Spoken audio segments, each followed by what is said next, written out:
Today's the day. Today And Ben is is the with day. me to celebrate this green holiday. It is a very green holiday. I imagine that's just because that's a traditional color of Ireland, This is true. We're gonna which we're is gonna where. dive into all of the things, Okay. all the things about St. Patrick's and all of why we celebrate it. But Yeah, I want to start out with a fun game. Would you do this with me? I will. Okay, we're gonna decide who is most like a leprechaun. Oh, I think it's you, but I'll play the game just to find out. Maybe I'm unaware of my leprechaun-esque You might be more qualities. leprechaun than you think. Okay. All right. Okay, This is so fun. for Good. each one is true, you get a point. Okay. Okay, are Do you I ready? keep But you have track to in my keep track mind? of your own points. Okay. Okay. In my All right. mind. Okay. If I got you've it. ever visited Ireland, have Okay. you visited Ireland? I have not. I get a point. I visited. Okay. Okay. If you know the three colors of the Irish flag, do you I know the three believe they colors? are orange and green and white. You are correct. I knew that too. So I Okay. guess we both get a point. We Okay. both get a point, but you're still ahead of me in leprechaun qualities because This you is have true. 2 points. Okay. Okay. If you have Irish heritage, Not that I know of. I don't think so. I'm oh, mostly Ben, I'm so much Danish, more leprechaun than Norwegian, you are. and German. Okay, I Bahrain to definitely, be. my Yeah. grandmother's maiden name was O'Brien. Oh wow. Yeah. I know. I'm like very Irish. Yeah. So, okay. So If you're you've three. ever It's 3-1. 3-1. Okay. If you've ever eaten Irish soda bread, have you ever had that? I think I have at an Irish restaurant at some point. So I don't think I have. you don't think you have? No, I'm celiac. I can't eat bread, so I feel that like makes sense. you know. But it's bread made out of soda. That So it's seems fine. delicious to me because I like soda. No, I'm okay, pretty sure. So it's 3-2. 3-2. This Okay. one I'm gonna win. If you're under 5'4". Oh, yeah. I'm not getting so. Apparently, leprechauns are tiny. 4. They are. I have They are 4. I small. have 4. You have Okay. 4, and I have 2. Is that the last question? If you've ever eaten Lucky Charms. Oh, yeah, definitely have. Okay, that's 5. How many do you have? I have 3. I have 5. I'm like a leprechaun. Did you I'm have? most like a leprechaun. That's what I would have guessed, but I'm glad to know for sure through this very scientific study that we've just done that you are more like a leprechaun than me. You know. Lucky Charms. They were all so we never could have sugar cereal when we were kids. Yeah. Because my dad was a doctor and he was like, "Oh my gosh, sugar's actually terrible for you." And so I was always lamented the fact that we had to wear our seatbelts in the car. And not because again, my cereal. dad was like, "I've seen too many kids in the ER," and so and not have sugar cereal. So I'm grateful for it today. But when we were on vacation, we would go through just boxes of Lucky Charms because like that was the vacation cereal. We'd all have like 3 or 4 bowls a day. We would just So good. chow down on that stuff. You know, so it's funny. I forever associate it with vacation. Yeah. Well, here's the deal. I only buy Lucky Charms for St. Patrick's Day for my kids. Uh-huh. And when my kids were pretty little, I think Soren was maybe like 6. We were in Costco and it was like the middle of July. And all of a sudden he was like, "Mom, they're selling St. Patrick's Day cereal in July." And he saw it for the first time. And I had to like confess he thought it was that, yes. Thematically, they only came out during St. Patrick's Day. Oh, he couldn't believe it. Oh, that's so funny. Couldn't believe it. But even now, my kids are in high school and I still buy a box and they love it. And it's fun. So anyway. So we're going to talk about, I just want to say, I saw this funny meme about St. Patrick's Day. It's the season of Lent. It's still Lent, right? Yep. And St. Patrick's Day happens almost maybe it's every single year. It happens during Lent. And anyway, I saw this funny meme the other day from an Irish person who was like, why do you think we put it right in the middle of Lent? You'd give us a little break from our alcohol fast, So because obviously it's associated with drinking, but right. But yeah, we're talking a little bit about St. Patrick, who was, fun fact, he was the inventor of Lucky Charms. St. Patrick was? Yeah, he invented Lucky Charms. Tell me more. That's it. That's the joke. Okay. It's a joke. Okay. It's a joke. Well, there we go. Yeah. We are going to talk about who he really was. Back then. No, he didn't. But yeah. Um, there's a couple things that like I've read some stuff. I Hmm. actually read there's a book like The Confessions of St. Patrick. I had to read it for like my doctoral degree. Um, Okay. and yeah, learned a little bit about him. But just to give a little bit of history, Yeah. when he was a teenager, he was kidnapped and enslaved by the Irish. And he was basically brought to the king. The king made him be a shepherd in Ireland. And the way that people write about it, these were really lonely, dark days for him where he prayed a lot, was by himself a lot, like him and the sheep, and um, not Hmm. fun times. I think it was 6 years that he Yeah. was enslaved. Yeah. So we're not just talking like a few days or weeks, but like actual Yeah. years. That would have been really significant to be alone and by yourself and scared and all of that. As a young person too. Yeah. You say he was a Um, teenager? he was a teenager. Yeah. Yeah. I can't imagine. So, Okay. um, but as the story goes, God gave St. Patrick like this dream and kind of led him to a boat to escape. Yeah. And he traveled back to Britain and back to his family. And he eventually became a priest and then a bishop. Um, and after 30 years of being back in Britain, he wanted to go back to Ireland to be a missionary, Yeah. which is a long time. Like, I don't know, I guess I don't think it's, like, hallmarky to think that his heart really was for the Irish people to know God, Hmm. because why else would you go back to a place that you were a slave to, Yeah. that was known for kind of barbaric forms of treating people at that time, and, Mm. um but because he did, thousands of people came to know Christ, Yeah. um, and really did mark that country and honestly mission work as a Hmm. whole, as somebody to look to and say, "Wow, he followed God and God blessed and worked, in and through him in that way." So, Hmm. anyway, Yeah. that's a little bit about St. Patrick, a little history lesson. If you stayed with me Yeah. for the AP history lesson, well Yeah. done, friends. Yes. Um, That was good. but he used something to teach about the Trinity. At least that's how Uh-huh. the The story goes. the story goes. Do you know what it Hmm. is? Is it the three-leaf clover? Yes, and I think Yeah. it's so cute. One stalk, one stem, right? Hmm. One God, but God the Father, God the Son, God the Holy Spirit as the three leaves, and Hmm. this picture of the Trinity. Which, all of the illustrations of the Trinity are never perfect, but I kind of like that at least Yeah. this, as the story goes, St. Yeah. Patrick used the three-leaf clover. Yeah. Kind of fits. Have you ever seen though? I mean, I would say yes. All of the trouble with using analogies is that you always end up confessing an ancient heresy accidentally. Um, so anyway, listener, I would never recommend using an analogy to teach on the Trinity. Um, and the story does go that Saint Patrick was trying to teach people who didn't understand it about the Trinity, and so it's like good on him for giving it a try, but unfortunately that's a heresy. So Yes. probably partialism or something like that.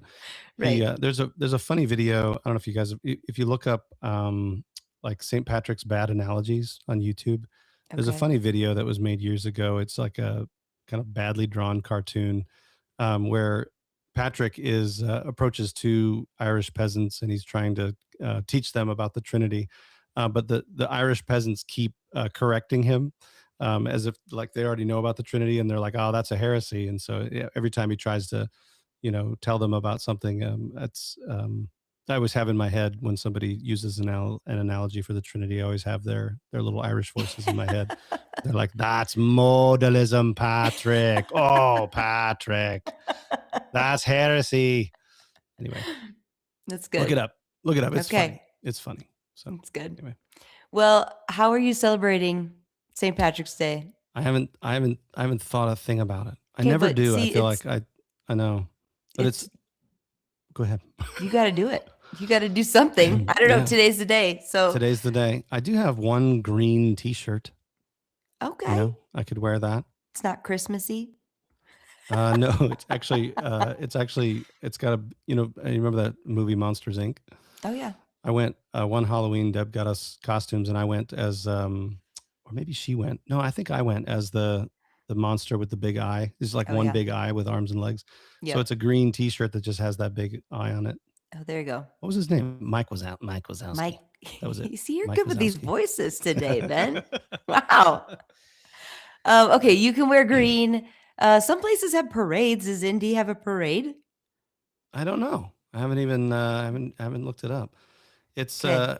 I, I'll I'll um I'll look into wearing green. I'll think about it. I'll also think about day drinking. I've heard that's part of the one of the things you can do. Oh my gosh.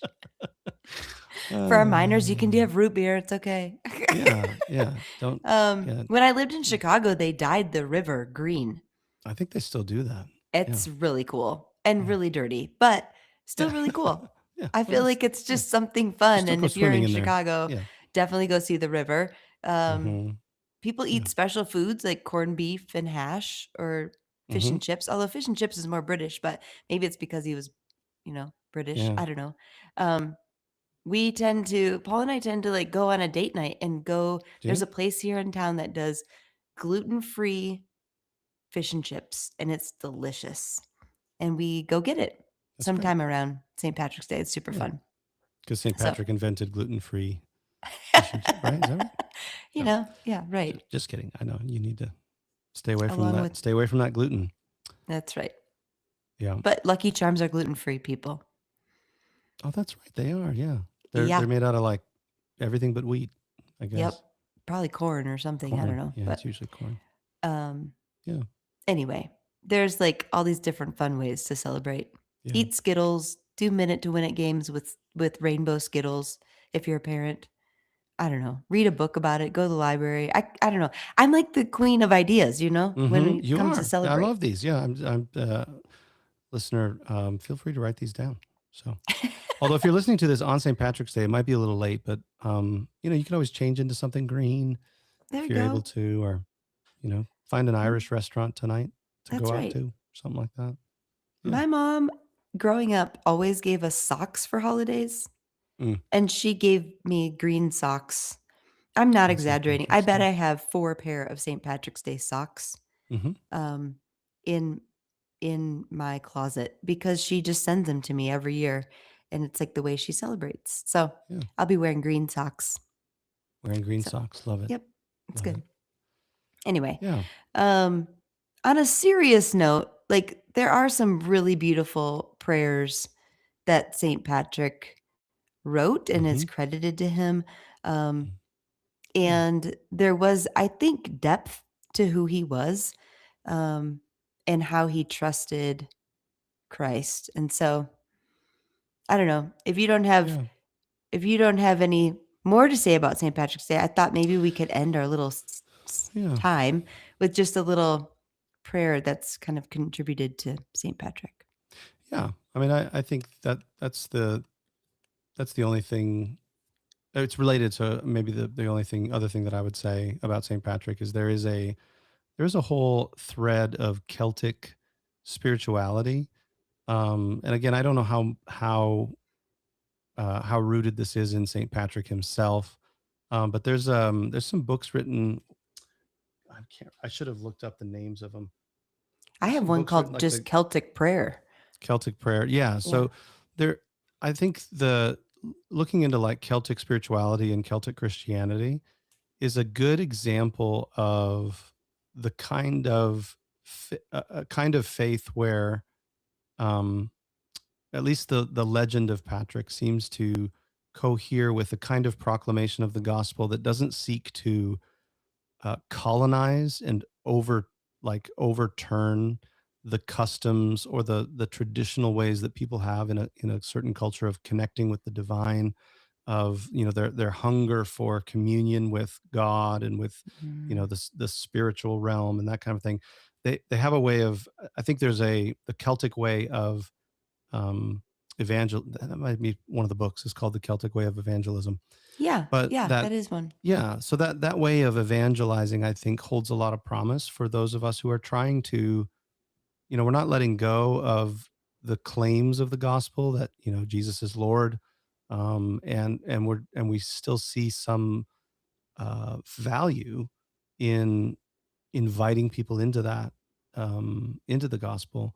But how do we have so many years of thinking about it through a colonialist lens that I think the Celtic Christianity gives us a vision for what it could look like for the gospel to come into a culture, but not sort of obliterate their customs, but um, perhaps just transform them or fill them out or illuminate them. And so Celtic spirituality in general is very embodied. And so one of the things you'll notice about Celtic prayer books is that they often have prayers that you can say for very mundane things. So a prayer while shaving, a prayer while, Mm. going number two in the bathroom, things like that. Seriously though, they have these blessings that are filled with the awareness of God in everyday life. Yeah. And that is it seems to be part of the spirituality of the Celtic peoples before Patrick got there, that he sought to sort of illuminate with the gospel rather than just replace all of that stuff with cultural artifacts and and rituals from other cultures. So Yeah. anyway, I think there's something to that is worth exploring Yeah. on St. Patrick's Day. He's also contributed to be the one to say, like, "Christ be with you," and people respond, "And also with you," right? Is that true? I don't actually know. I know you're referring to the breastplate of St. Patrick. Yeah. Yeah. Yeah. Christ above me, Christ below me. Yep. Yeah. So I don't actually know if that liturgical act is rooted there or not. So I'm just making that assumption because in, like, I think, like, the 380, 390. So it's been a mhm. long time. Anyway, Yeah. I think that that's where it comes from, but I could be wrong. Um, but maybe with that, I wanna read just the little prayer that's on his breastplate, um, Yeah. that that comes from, but I think also really challenges me to think about, um, how, God is always active and present, and that's kind of seen in what was written, Yeah. on it. So it says this: Christ be with me, Christ within me, Christ beside me, Christ before me, Christ beside me, Christ to win me, Christ to comfort and restore me, Christ beneath me, Christ above me, Christ in quiet, Christ in danger, Christ in hearts of all that love me, Christ in mouth of friend and stranger. It's a lovely prayer of awareness of Christ in Yeah, all things. yeah. So take If you're that looking on for this. a modern sung version of this, we just sang this a few weeks ago in church. But the Porter's Gate Oh, yeah. um, has a song called "The Breastplate of Saint Patrick," written by Wendell Kimbrough and Taylor Leonhardt. But it's a lovely meditation on. It's from their album "Worship for Workers," and it's a lovely meditation on the breastplate of Saint Patrick. So Yeah. Listen to that maybe. look it up. Look it up, friends. All right. Well, All Ben, right, happy good St. enough on Patrick's St. Day. Patrick's. All right. Well, listeners, we'll see you next time. Happy St. Patrick's Day. A little feasting in the middle of your Lenten fast, That's right. brought to you by St. Patrick.